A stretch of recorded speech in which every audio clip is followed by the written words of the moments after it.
Price the Lord, hallelujah. യേശുവിൽ ഏറ്റവും സ്നേഹം നിറഞ്ഞ സഹോദരി സഹോദരന്മാരെ, ഈ പ്രഭാതത്തിൽ തന്നെ അച്ഛൻ നിങ്ങളുമായി പങ്കുവയ്ക്കുന്നത് ക്രൈസ്തവ പക്വത അതിനെക്കുറിച്ചാണ്. പ്രത്യേകിച്ച് നമ്മളെങ്ങനെയാകണം എന്ന് പൗലോസ്ലീഹ പറയുന്നതാണ്.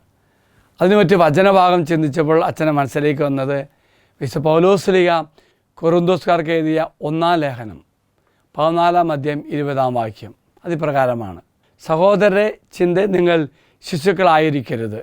തിന്മയെ സംബന്ധിച്ചിടത്തോളം നിങ്ങൾ പൈതങ്ങളെ പോലെയും ചിന്തയിൽ പക്വതമതികളെ പോലെയും ആയിരിക്കുവിൻ. മനോഹരമാണ്. എന്താർത്ഥമാക്കുന്നത്?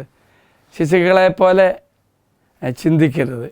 എങ്കിൽ തിന്മയാണെങ്കിലോ പൈതങ്ങളെപ്പോലെയും ചിന്തിക്കരുത്.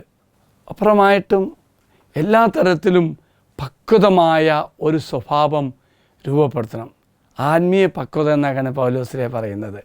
കൊരിന്ത്യസിലെ സഭയിലെ അംഗങ്ങൾ ഇതുപോലെ ഭാഷാവരത്വം ഉപയോഗിച്ചപ്പോഴാണ് ഇത് പറയാനുണ്ടായ സാഹചര്യം.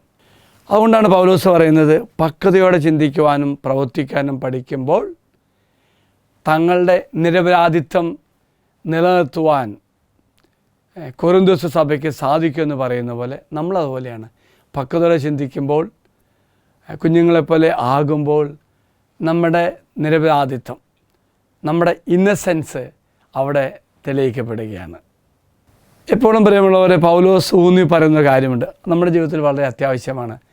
പക്വതയുള്ള ആത്മീയത, വ്യക്തിനിഷ്ഠമായ യുക്തിയുടെ ശക്തിയെ ഊന്നി പറയും.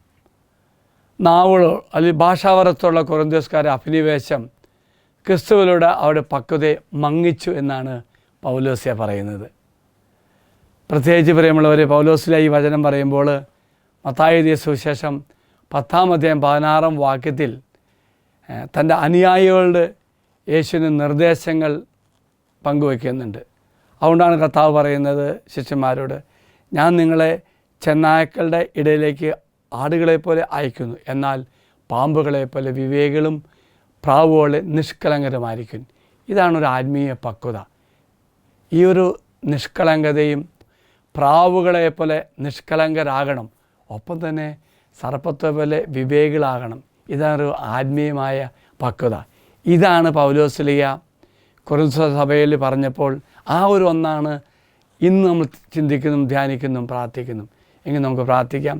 കർത്താവേ, ആത്മീയ പക്വതയോടെ ജീവിക്കുവാൻ, സർപ്പങ്ങളെപ്പോലെ വിവേകികളായി പ്രാവുകളെപ്പോലെ നിഷ്കളങ്കരായി ജീവിക്കുവാൻ കർത്താവേ ഞങ്ങളെ സഹായിക്കണേ. നമുക്ക് പ്രാർത്ഥിക്കാം. ഒപ്പം ഒരു കുട്ടിയുടെ കാണുന്ന ഗുണങ്ങളായ ലാളിത്യം, സ്നേഹം, വിശ്വാസം, നിഷ്കളങ്കത എന്നിവ സ്വായത്തമാക്കുവാൻ ദൈവമേ ഞങ്ങളെ ഒരുക്കണമേ എന്ന് നമുക്ക് പ്രാർത്ഥിക്കാം. ലോകത്തിൻ്റേതായ ഗൂഢാലോചനയും നിരാശയും മറ്റെല്ലാം ഒഴിവാക്കി ഈശോ ആഗ്രഹിക്കുന്ന നിഷ്കളങ്കതയിൽ ആത്മീയതയിൽ വളരുവാൻ, ആത്മീയ പക്വത സ്വന്തമാക്കുവാൻ ദൈവം എല്ലാവരെയും അനുഗ്രഹിക്കട്ടെ എന്ന് അച്ഛൻ പ്രത്യേകം പ്രാർത്ഥിക്കുന്നു. ഈശ്വര ആശീർവാദം തരാം. നമ്മുടെ കർത്താവായ ഈശോ മിശിഹായുടെ കൃപയും പിതാവായ ദൈവത്തിൻ്റെ സ്നേഹവും പരിശുദ്ധാത്മാവിൻ്റെ സഹവാസവും കൂടെ ഉണ്ടായിരിക്കട്ടെ, ഇപ്പോഴും എപ്പോഴും എന്നേക്കും. ആമേൻ. Praise the Lord. ഒരു നല്ല ദിവസം അച്ഛൻ എല്ലാവർക്കും ആശംസിക്കുന്നു. Praise the Lord.